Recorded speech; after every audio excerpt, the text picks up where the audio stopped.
भाई साहब।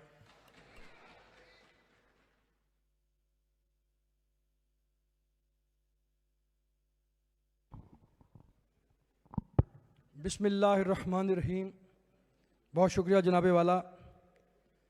सबसे पहले मैं स्पीकर पंजाब असम्बली चौधरी परवेज़ इलाही साहब को मुबारकबाद पेश करना चाहूँगा। आज जिस इमारत में हम बैठे हैं ये उन्हीं की जहन की इख्तरा थी और 2005 में जब उन्होंने संगे बुनियाद रखा, ये 2021 आ गया कि 16 साल बाद आज हम यहाँ पहुँचे हैं। इसका क्रेडिट सिर्फ और सिर्फ चौधरी साहब को जाता है। जनाबे वाला, ये 2-2.5 अरब रुपए का मंसूबा था। अगर ये वक्त पर मुकम्मल होता, ज़ाती अनात को पसे पुष्ट रखा जाता और ये सोचा जाता कि ये ऐवान उन मेंबर्स के लिए बन रहा है जो किसी भी पार्टी से ताल्लुक़ रखते हों, ख्वाह जिस मर्जी जमात से उनका ताल्लुक़ हो, तो उन्होंने यहाँ कर बैठना है, अपने इलाकों की नुमाइंदगी करनी है, अपने लोगों की नुमाइंदगी करनी है। लेकिन सिर्फ इस वजह से कि वहाँ तख्ती चौधरी परवेज़ इलाही की लग जाएगी और सारी दुनिया जानती है कि ये किसने तामीर करवाया है, इसको पसे पुश डाल दिया गया। सेम उसी तरह जिस तरह वज़ीराबाद कार्डियोलॉजी और कई मंसूबे पसे पुश डाल दिए गए। जनाबे वाला, मैं मुबारकबाद पेश करना चाहता हूँ वज़ीर आज़म पाकिस्तान जनाब इमरान खान साहब को, वज़ीर आला पंजाब सरदार उस्मान खान बुज़दार को, स्पीकर पंजाब असम्बली चौधरी परवेज़ इलाही साहब को और अपने young finance minister a very energetic person और उनकी पूरी टीम को कि जो बजट इन्होंने पेश किया वो अवाम दोस्त, मुतवाज़िन और ख़ास तौर पर मैं कहूँगा बहैसियत किसान के किसान दोस्त बजट।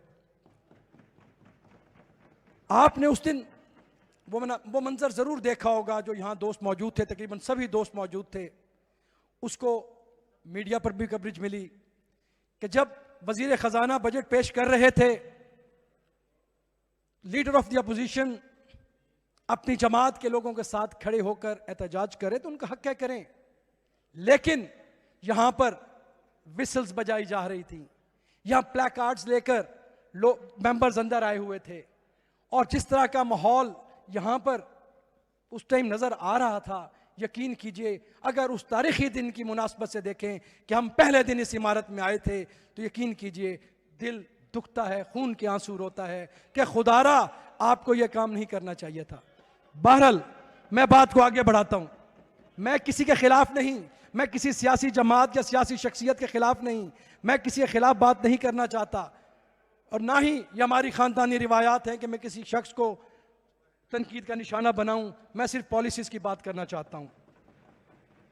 जनाबे वाला, यहां पर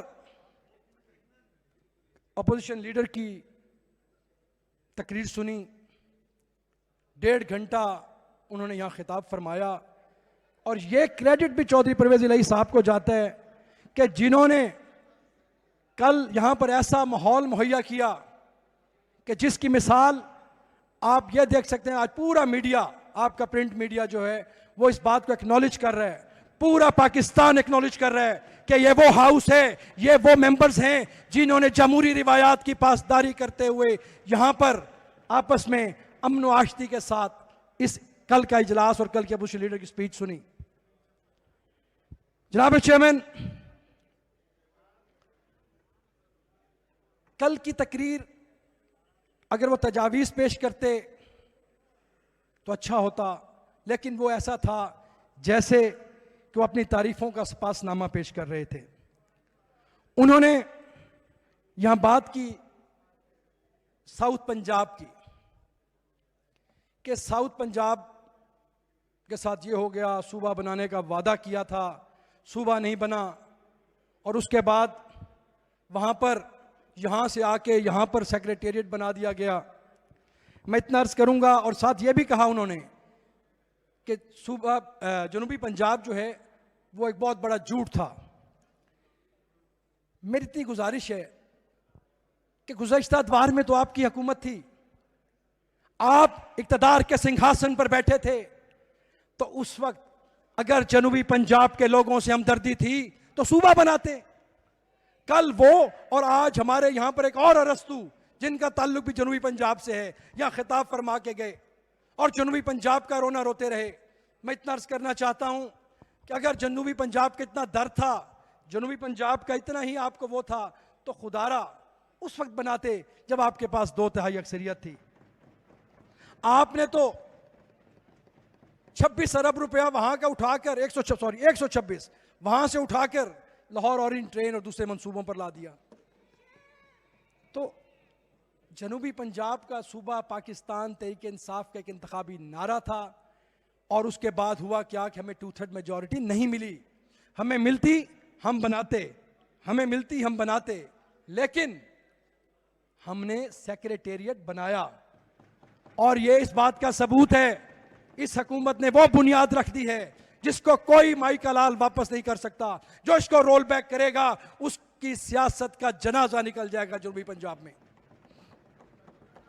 जनाब चेयरमैन, यहां पर अभी एक नारे के बाद जिक्र हुआ था, वो पूछ रहे थे कि कहां हो। उस वक्त तो गद्दार जनूबी पंजाब का नारे की आवाज आ रही थी। बहरहाल उस पर मैं बात नहीं करना चाहता क्योंकि उस लफ्ज़ को आपने पहले भी एक्सपंज कर दिया, मैं नहीं उस पर बात करता। लेकिन ये ज़रूर कहूँगा कि आपका तो ताल्लुक जनूबी पंजाब से है। आपने कभी जनूबी पंजाब के हक में आवाज़ उठाई? आपने कभी जनूबी पंजाब के उमंगों की तर्जमानी की? उन लोगों की बात करते हैं जनूबी पंजाब की।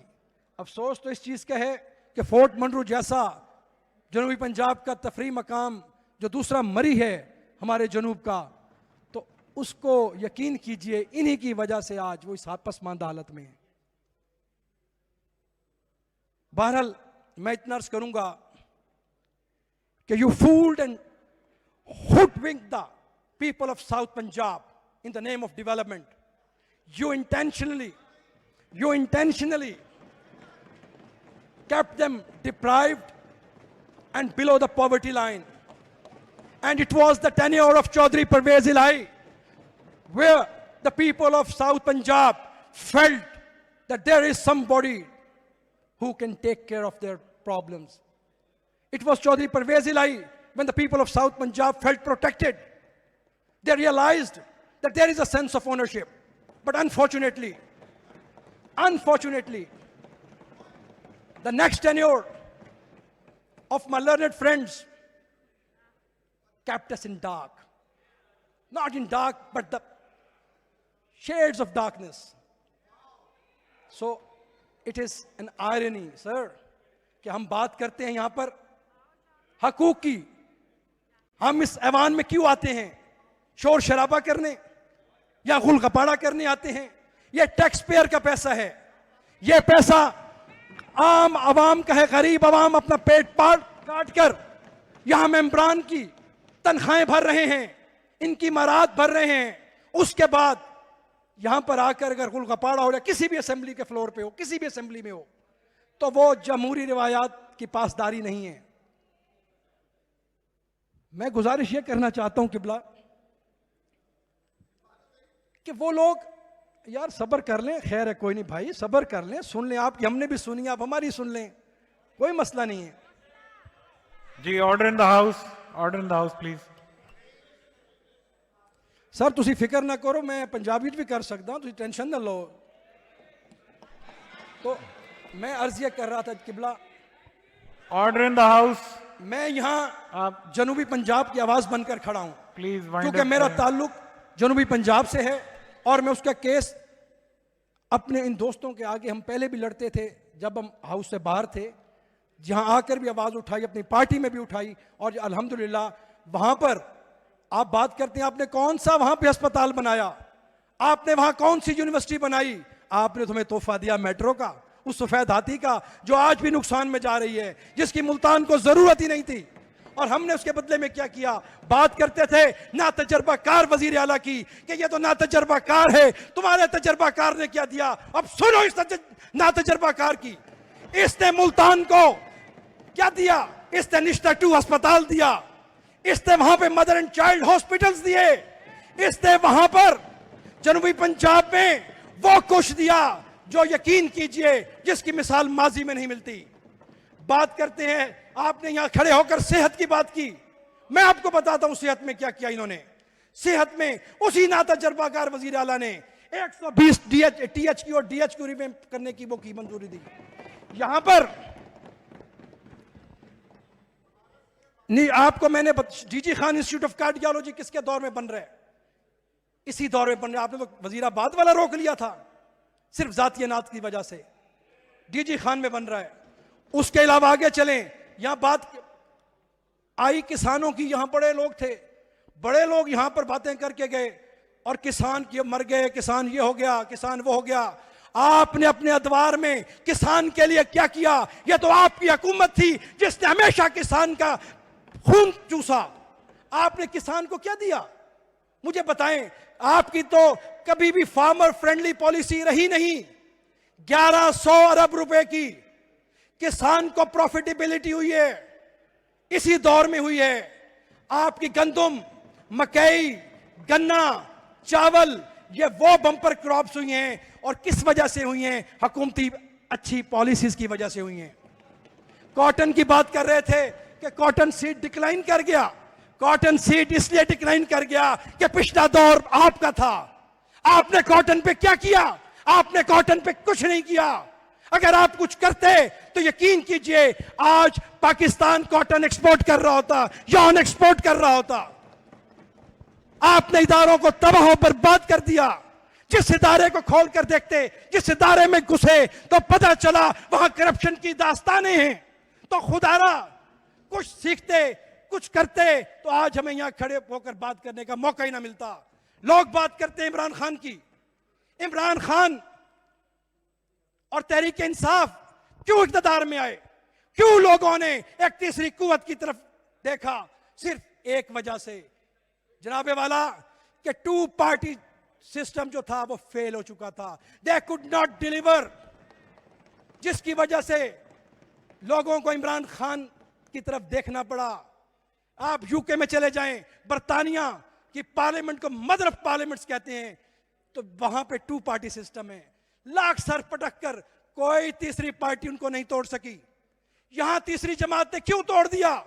सिर्फ इसलिए कि आप लोगों की नाअहली थी, आप डिलीवर नहीं कर सके, तो लोगों ने एक तीसरी ताकत और तीसरी कुव्वत की तरफ देखा। जनाबे वाला आखिर मैं वाइंड अप ही कर रहा हूं किबला जी प्लीज। मैं वाइंड अप ही कर रहा हूं सर। यहां पर मैं ये अगर बात करूं कि हमारे मुल्तान में इस time Nadrabad flyover, Madani flyover और मेरे हल्के में ग्रास मंडी अंडरपास की वजीर आला ने मंजूरी दी है, मैं उनका शुक्रिया अदा करता हूं। और यकीन कीजिए वहां एक वक्त की जरूरत थी। इसके साथ साथ एक मिनट यार, एक मिनट बात तो सुनो। Order in the house. मैं वाइंड अप कर रहा हूं, 2 मिनट सब्र कर जाएं। अब यहां पर अगर आप थोड़ा सा, अगर मैं आपको बताऊं कि हमारा जो पिछला एडीपी था उससे इस दफा फर्क किया छोटा सा। हम अपने एडीपी की बात करें, आपकी बात नहीं कर रहे। तो हेल्थ में 30% पिछले एडीपी से ज्यादा दिया गया है। एजुकेशन में 12.9% है। कंस्ट्रक्शन में 57.9%। और उसके साथ साथ आप देखें कि रूरल इकोनॉमी जिसको आप देखें कि 57%, लोकल गवर्नमेंट 15.6%, ये इंक्रीज किया हमने पिछली एडीपी से, तो जिसकी मैं मुबारकबाद देना चाहूंगा। और आखिर में मैं सिर्फ चंद तजावीज़ पेश करना चाहूंगा।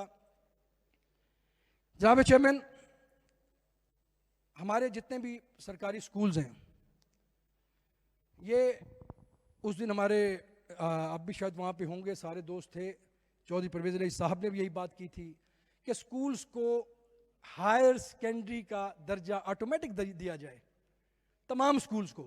ये वक्त की ज़रूरत है। और उसके साथ साथ अब ज़रूरत इस चीज़ की है कि बजट आपने एक अच्छा पेश किया, बहुत मुतवाज़िन पेश किया, लेकिन उसकी इम्प्लीमेंटेशन, यूटिलाइजेशन ऑफ फंड्स, उसका जो स्टिपुलेटेड टाइम फ्रेम है उसमें इसको मुकम्मल किया जाए, उसमें उसे किया जाए। और तीसरी गुजारिश मैं ये करना चाहूँगा कि हमारे रूल्स ऑफ प्रोसीजर जो हैं पंजाब असम्बली के, इनको सीरियस अमेंडमेंट की ज़रूरत है, इनको अमेंड भी किया जाए। अब देखिए पूरी दुनिया, अब हमसाया मुल्क इंडिया को देख लें, वहाँ पर जब बजट पेश किया जाता है उसके बाद तकरीबन 1 महीना वो कमिटीज़ को जाता है, कमिटीज़ उस पर डिस्कस करती हैं और उसके बाद डेलिब्रेशंस के बाद वो फिर हाउस में आता है। हम यहाँ पे 2-4 दिन देते हैं और उसके बाद सीधा काम आगे चला जाता है। आई डोंट नो वाई, क्योंकि माजी की रिवायत है, शायद हुकूमतें माजी में डरती थी कि जिसकी वजह से ये time frame rules of procedure बनाए गए। और इसके अलावा पुलिस रिफॉर्म्स की हमें बहुत अच्छा ज़रूरत है, हमें उस पर फोकस करना चाहिए। एंड फाइनली आपने देखा होगा कि जितने भी MPs हैं सारे इत्तेफाक करेंगे कि जब हम किसी फेडरल डिपार्टमेंट में जाते हैं कोई मसाइल का हल करवाने, तो वहाँ पर हमारी सुनने वाला कोई नहीं होता। और यकीन कीजिए कि MNAs जो हैं वो सूबाई महकमों में आते हैं और वो ऐसे आते हैं कि जैसे आने का उनका हक है। तो मेरी गुजारिश ये है, क्योंकि लॉ मिनिस्टर साहब यहाँ बैठे हैं, तो मैं इनकी वसातत से अपनी हुकूमत को ये कहना चाहता हूँ कि MPs को भी फेडरल डिपार्टमेंट्स में शेयर दिया जाए। और यहाँ यकीन कीजिए उस दिन अगर राजा साहब ना होते, ये राजा साहब और चौधरी ज़हीर साहब 2 ही हमारे सीजन बंदे हैं जो यहाँ बैठे हैं, जो पुराने लोग हैं और जिनकी वजह से उस दिन माहौल ख़राब होने से बच गया। इन अल्फाज के साथ मैं आप तमाम दोस्तों का शुक्रिया अदा करता हूँ, स्पेशल चेयर का शुक्रिया अदा करता हूँ और उम्मीद करता हूँ कि आपकी ज़्यादा समा खराशी नहीं होगी। बहुत शुक्रिया। चौधरी इफ्तिखार हुसैन